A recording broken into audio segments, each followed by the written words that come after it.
Well, welcome everybody. Glad you could attend today. It's nice to see some faces here, and for those of you who are watching at another time, we welcome you.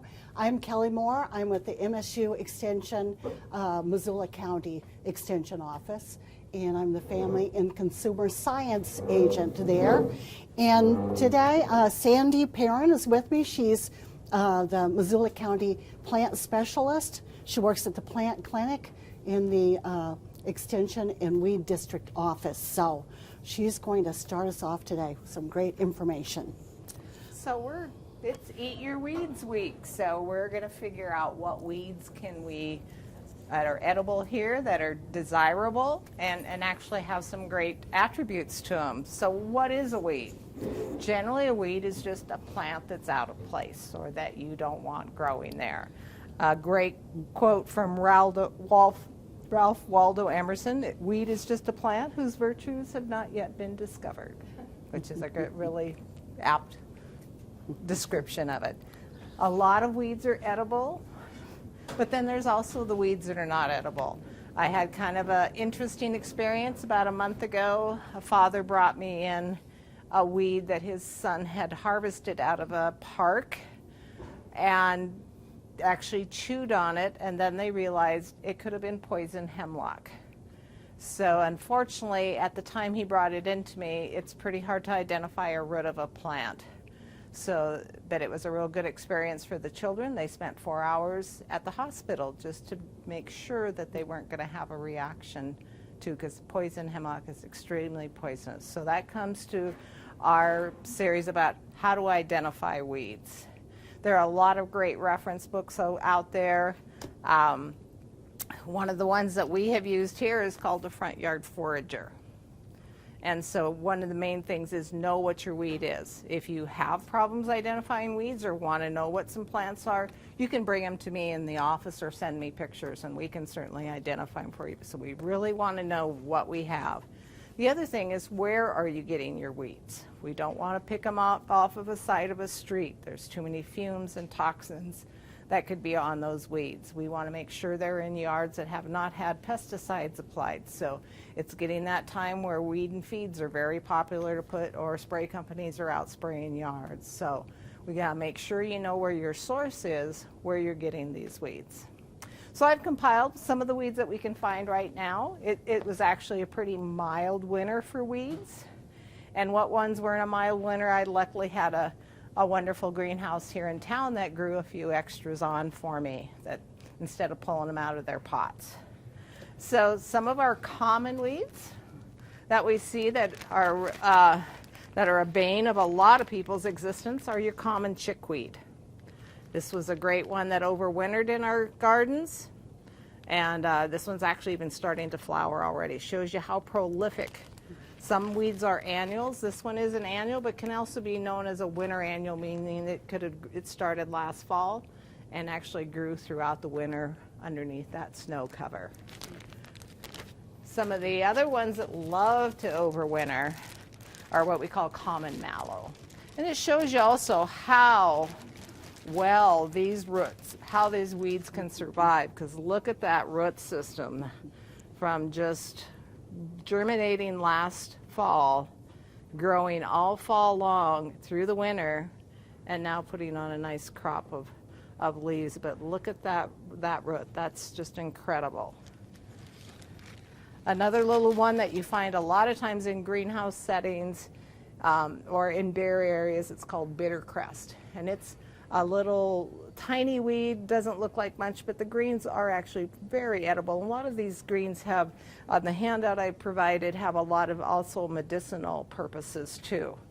And they talk about your different types of vitamins and such you can get off of these weeds. Of course, there's always our favorite one that comes out real pretty here in about another 2 to 3 weeks, depending on our sunshine level, and that's your dandelion.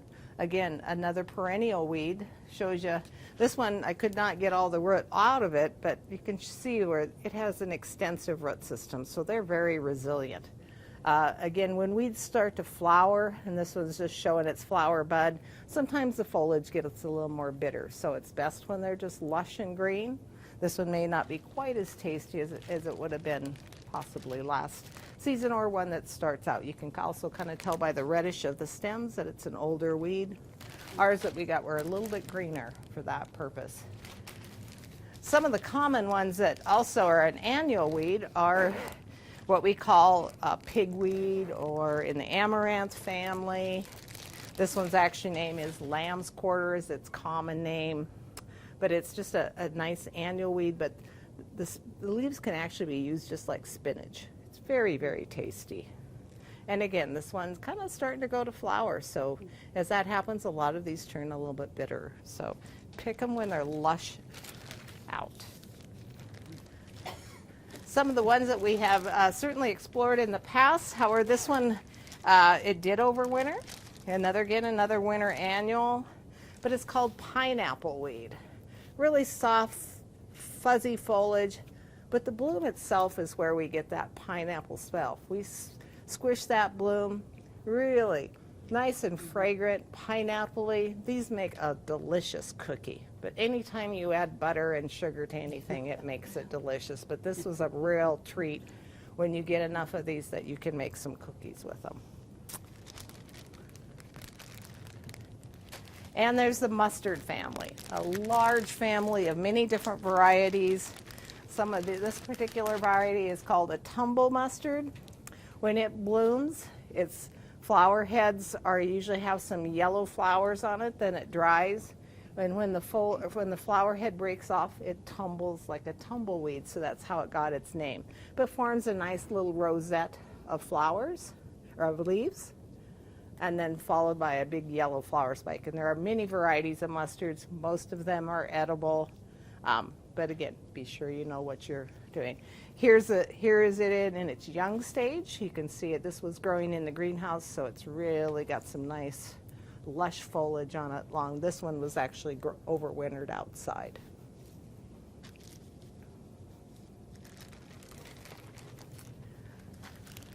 This is considered a really delectable one. It's a kind of a small little weed, but it's actually perennial. It has what we call a rhizomatous root system. It actually grows right along the soil surface, sending out those roots and putting out new plants at the end of it. It's called sheep sorrel. It'll have a little tiny reddish flower spike, but by the time it gets to that flower spike, again, the leaves usually are not quite as delicious as they are currently. That one was actually grown in my garden, so I figured it was a good one. And sow thistle is another one. In its youth, really delicious. When it gets older, probably not as delicious. Even though it comes with that thistle name, the foliage is still very lush and not prickly. As it gets older, the foliage gets really stiff and a little more pricklier, so we want to get them when they're babies. But again, some really nice greens. Makes a beautiful salad. And then another one that has gotten to a lot of folks that actually grow it on purpose is plantain. Has a lot of medicinal properties in it. There are several different types of plantain. Some are real narrow leaves. This is just your broadleaf plantain, it's called. Very common in gardens and lawns. But mix all those together and you get a big, beautiful bowl of salad greens, which when we add a vinaigrette to it, is going to be wonderful to taste. So that's the story on weeds. Now let's get to the fun part when Kelly cooks. Any weed questions at the moment, or just hold on to those too? We can save time at the end if you have some. Oh, all right. Thanks, Sandy. We have made some recipes out of some of these weeds before, so you're surprised how great they taste. The pineapple weed, for sure. Great cookies. So I remember that from a few years ago. There's a lot of different books out there that you can get, and this one happens to have recipes in it along with the description of the weeds and all of their medicinal or vitamins, different types of explanations on them. Okay, great. So we are going to make something called barecas today. Barecas, I guess that's the proper pronounce. Is anybody familiar with that term? Okay, probably as we go along, you're going to think, oh yeah, that looks pretty familiar to me. So we always try to talk about the food history when we do recipes, and that's always interesting. So barecas are kind of a traditional pastry of the Sephardic Jewish cuisine and Israeli cuisine. And Sephardic Jews were Hispanic Jews who came from Spain and then kind of dispersed throughout in different areas. And bork means pie, so this you will see soon why they call it a pie. It's something very easy to transport, very tasty, and very fast and easy to make.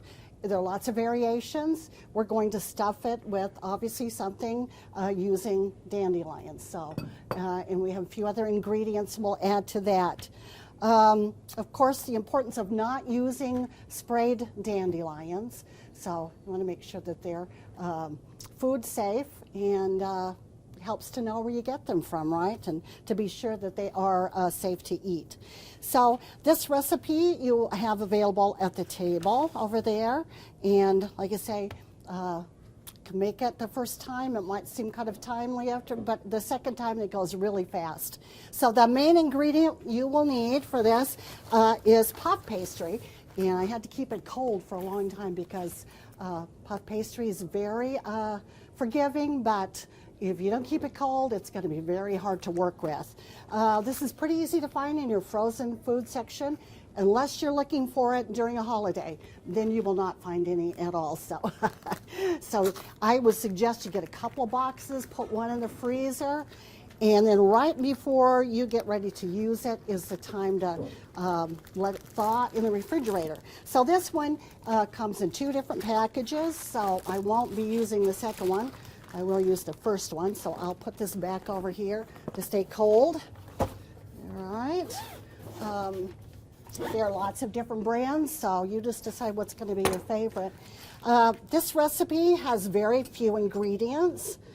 We're going to use a little garlic, a little green onion, of course the dandelions. We are going to chop those up. If you just think, I don't want to do dandelions or I don't have any available, you could use spinach in this recipe as well, and it'll work well. Okay, we're going to use a little olive oil. It calls for a couple of eggs and cheese, and I'll get to the cheese part in a few minutes, okay? So before I got the heat started up over here, we're going to saute a little garlic. I'm going to go ahead and get this out. So when you pull this out of the package, you'll notice it's still wrapped up in this plastic, which is good, okay? So I'm going to kind of roll it out a little bit. And those of you who have ever watched any of the series before, you know I'm kind of a messy cook, so sorry about that. Always leave a lot of things sitting out. Okay, so as you can kind of see, this we have quite a few sheets of the phyllo dough here, okay? I usually make baklava every year for a holiday, so that is kind of a nut kind of pastry, so you use a lot of this for that. But I'm going to keep it covered because it dries out so easily, because in the meantime, we need to saute a little garlic. We'll do our salad dressing shortly here after we get this done. Now, when you use garlic, a lot of people ask me, can I just use the jarred garlic?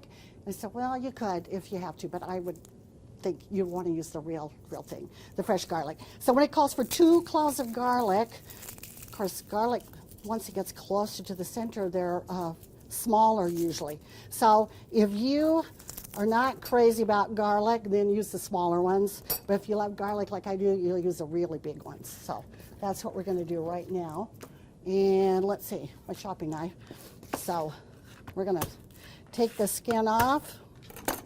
And I could do that all day long. I just tell people, if you're having a stress-filled day, just smash some garlic. That'll make you feel better. Okay, there we go.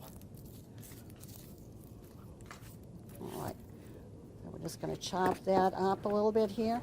Make sure you have a very sharp knife.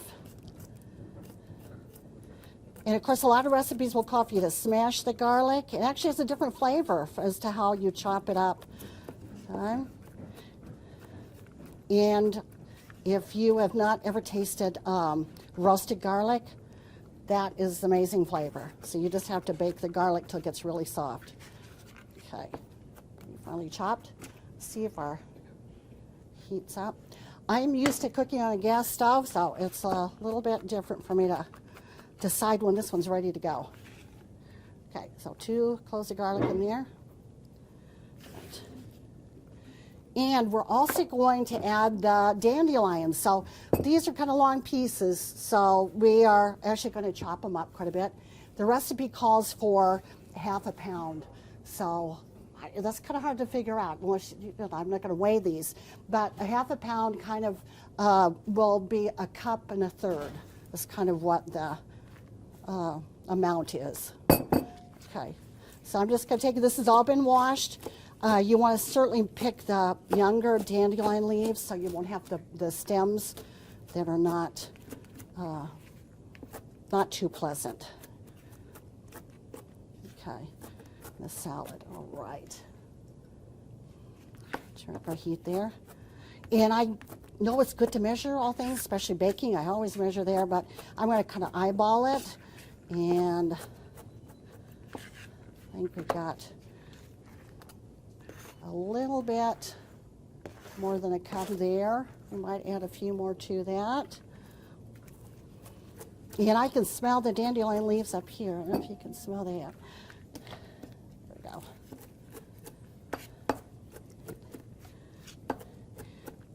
Okay. And of course, dandelion is used in this recipe, but I'm sure a lot of edible weeds were used some time ago because they were easy to find, they were available, and again, easy to transport. Okay, we're going to stir these up a little bit, and then as we don't want to put this in right away because we don't want it to be cooked too much. All right, can you smell that yet? Okay, you can always smell garlic. All right.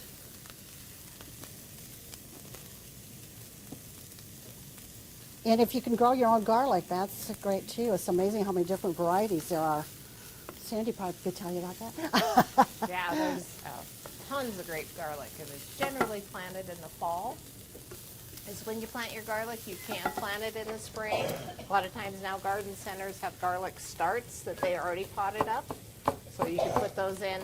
The only thing you sacrifice is usually bulb size. So garlic planted in the spring usually just results in a much smaller bulb because you're actually harvesting that usually somewhere in the end of July, first part of August is when you're harvesting your garlic to get it good and dried for the season, and then replant again typically somewhere time in October while the ground's still not froze. But lots of wonderful varieties. Some are a little bit stronger if you're a weakling like me. I like the less strong tasting garlic, and other people love the really strong tasting. So there's many different flavors out there. Okay. And I do love garlic. I would like the strong flavors for sure. Okay, so I just add a little bit of green onion in there. Okay. And as you can tell, that dandelion greens really cook down. So it'll make you think, oh, wow, I'm not going to have enough. But you will, because it takes very little in this recipe. So sometimes I'll just add a pinch of salt there. Just to, oops, that would be way more than a pinch. Here we go. All right, so now we're going to go ahead and turn the heat off of that, which I've learned doesn't mean the heat goes off immediately, so I'm going to move it up there and let me clean off my area a little bit here. Then we're going to go right to the phyllo dough here, phyllo dough. And there's also more of a pastry-looking phyllo dough too, which I have used on the other recipe. I did a few ahead of time. So it's going to be a different result when you use this. It's going to be a lot flakier. So, but that would be interesting for you to try both and see which one you prefer. So I have about 4 sheets here. Okay. That's going to make it very puffy.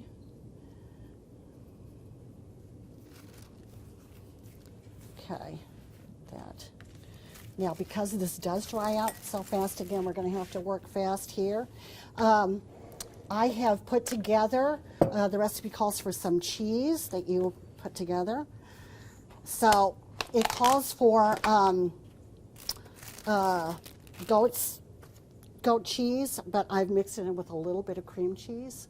So, because everybody likes that little flavor of goat cheese. You could use feta cheese as well and crumble it up. So I have a little bit of that. Like I said, the amounts are on the recipe. And that recipe calls for, you take 2 eggs.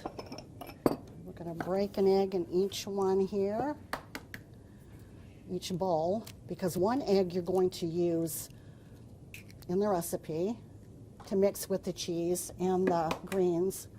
And the other one you're going to use to brush over the top. Okay, put that over here. So we're going to beat both of those eggs. Oops. Right. Because when you brush the pastry with egg, it makes it a lot more brown on the top. Okay. Let's see here. See, I'm going to add a few more greens over here. That's okay. All right, I'm going to need this bowl. Okay, so we're going to take this out, put it in here. All right. And we're going to take this cheese, and the amount, again, is in the recipe. And we're just going to smash that together, add 1 egg. So it's a little bit like what's called like a spanakopita, so like a Greek pie, which usually has spinach in it. Okay, so you're going to mix it all together. It doesn't look too tasty right now, but it will be. Okay, get that all smashed. It actually only takes about a tablespoon of this to put. Okay. If you are making the pastries, this will be the finished looking product. If you're using more of the dough type of phyllo, okay?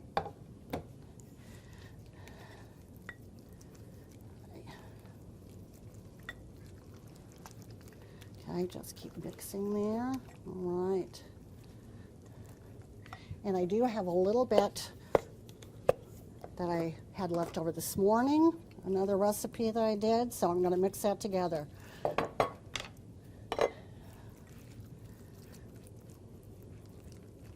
Would you usually put other seasonings?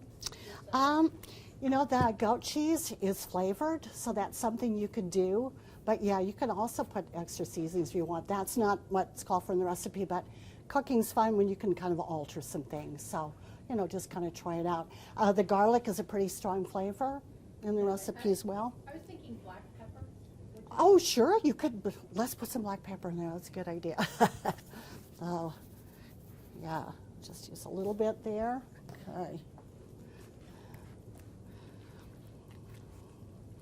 Okay, so now that is all set. Okay, so in these, it was a tablespoon that called for that, but this one we're going to kind of make it a little bit different, and then we're going to spread it clear across. So you can use this for like an appetizer kind of thing as well. Okay, because when you bake this, it's kind of very puffy. You've seen the different sheets that puff up. Okay, make sure it's spread all the way across, because we're going to put another few layers on the top. I think we'll probably need all of this. So if you wanted to do this other form with this sheet phyllo dough, then I would do a double recipe of what it calls for.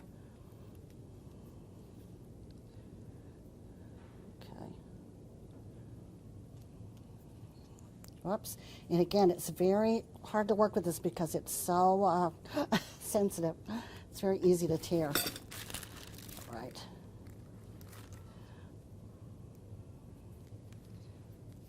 All right, now I'm going to cover it up with about 3 or 4 more sheets here. All right. And then what I would do if I were, thank you, oh yeah, we'll just roll that up. If we were going to bake it here today, then I would go ahead and brush it with this.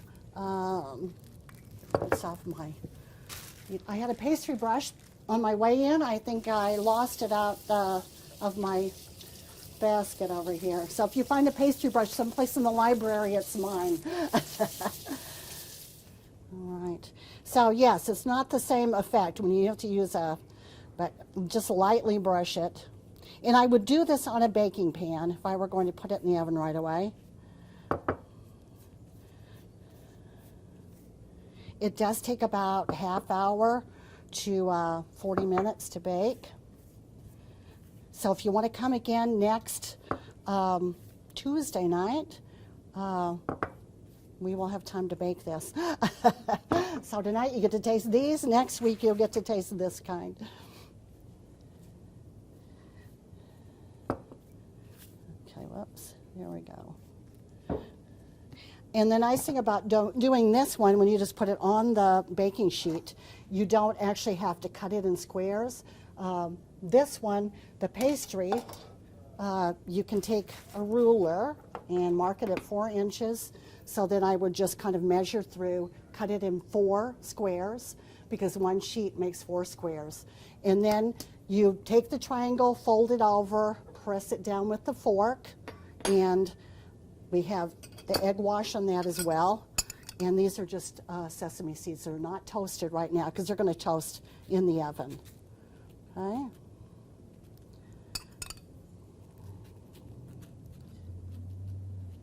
Okay.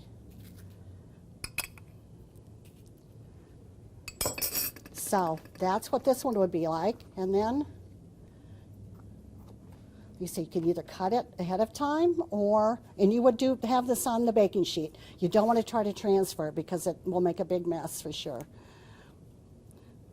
All right. Or just when it bakes fully, you can just cut it apart because you can tell how thin these pieces of dough are. Okay. All right. So I'm going to cut these here in just a few minutes. You all get to sample one of those. All right. The next thing we're going to do is get some salad dressing for this salad. Also, that cheese, the recipe calls for maybe Parmesan cheese because it's a hard cheese. If you use something that melts, it'll be really kind of stringy and gooey. So Parmesan's a good thing to add to the goat cheese. Okay. All right. Okay, so we've got salad. How many of you make your own vinaigrette? Okay, thank you. It's very easy to do. You've got a recipe over there for about 4 different kinds, and you'll be amazed how much better it tastes when you make it yourself. It's so much cheaper than buying it. Okay, so vinaigrette's made up of several parts. You've got an oil or a fat. We're going to use olive oil, and you have to have an acid. So we're going to use lemon juice. There's some balsamic vinegar recipe in there as well. Dijon mustard is kind of an ingredient you might use. So it's just basically throwing things together, put it in my shaking jar here, and then put it on the top. You never want to dress the salad till right before you get ready to eat it because it'll be too soggy, because these are very tender leaves for one thing. This recipe also calls to use dried oregano, and I have a little bit of fresh oregano. Looks like it's a little past its time. Does anybody know what's the difference between dried or fresh, other than dried and fresh? That's obvious, but you might have to use a little more of one than the other to get the flavor. Does anybody know? That would be? Fresh is like a teaspoon of dry. Yes, yes. So the dried, actually, you need to have a little bit more of the fresh. Yeah. the fresh than the dried. So it just depends on what you flavors you like to have. And of course, dried doesn't stay good forever. If we buy spices and don't buy those giant containers, you got to use all of that pretty fast.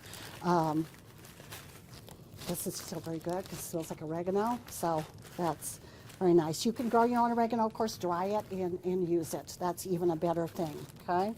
So I always say buy little packets of seasoning mix or season because herbs, then you know you're going to use them faster and they're going to taste better.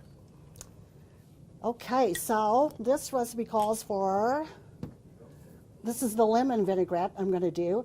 And normally I just throw stuff together, but I will try to measure today. Okay, 3 tablespoons of lemon juice, but we've got a half a cup of olive oil. So let's see, I'm going to do that first. Measure here. I cook a lot with olive oil. You could use a different oil if you wanted to make a vinaigrette. There's a lot of good nut oils that are good. So sunflower oil is also another nice one. Okay. You see, get a clean knife here. Here we go. You could use, if you have to, use bottled lemon juice, but, oops, where my other cutting board went? Oh, well, we'll just do it this way. It wouldn't be the same flavor, so I suggest you use a fresh one. And 3 tablespoons. Okay, you want to watch for the seeds. Sorry. Okay.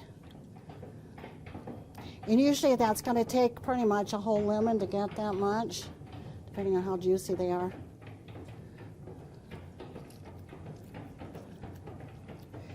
A Meyer lemon is going to have a whole different flavor, so you want to be careful. That's not what you're grabbing for when you're making a vinaigrette. I mean, you can make one out of there, but it's going to be a different flavor for sure. Okay. Okay. So we've got our lemon juice and our oil. So they say that doesn't mix too well, but when you shake it, it does mix very nicely. And we have a little bit, about half a tablespoon of oregano. That in there. A little bit of salt, about half a teaspoon. There we go. Okay, I'm going to pour that in there so we can just shake it together. Sometimes at the end I add just a touch of honey, but we'll see. And if you use this for your dressing jar, you can always keep it full. Okay. And once you shake it together, it emulsifies and mixes up nicely. And if it does separate, you just shake it up again. Okay, so I'm going to take a taste. Need a little bit more, salt. There you go.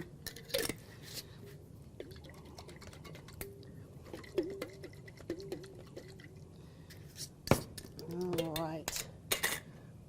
That looks like it's going to be perfect. Okay. Again, it takes very little dressing to dress a salad. We tend to overdo it. So what I'm going to do is just pour a little bit in the bottom of the bowl.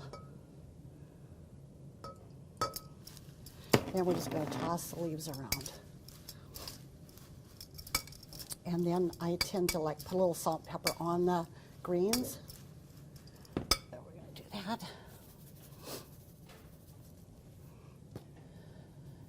If you're on a low salt diet, then you certainly don't have to add that. Okay. So that looks like a great tossed leaf salad. You could ever guess that those were all weeds, and some people would never taste those unless you force them to.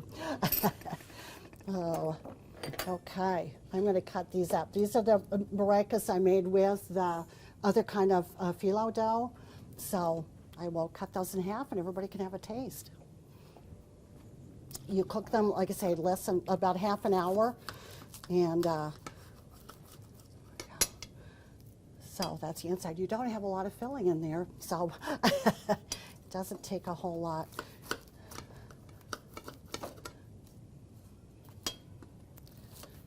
They are best if you eat them soon after you make them, but. So it's a little bit like a turnover. You just don't have fruit in there. Okay. So actually that's a very healthy lunch and a nice thing to go together. And like I say, next week, if you want to come back, I will show you how these turn out, okay? We have a little bit more time to do that, all right? Thanks for watching today. Hopefully you will eat some weeds. Thanks.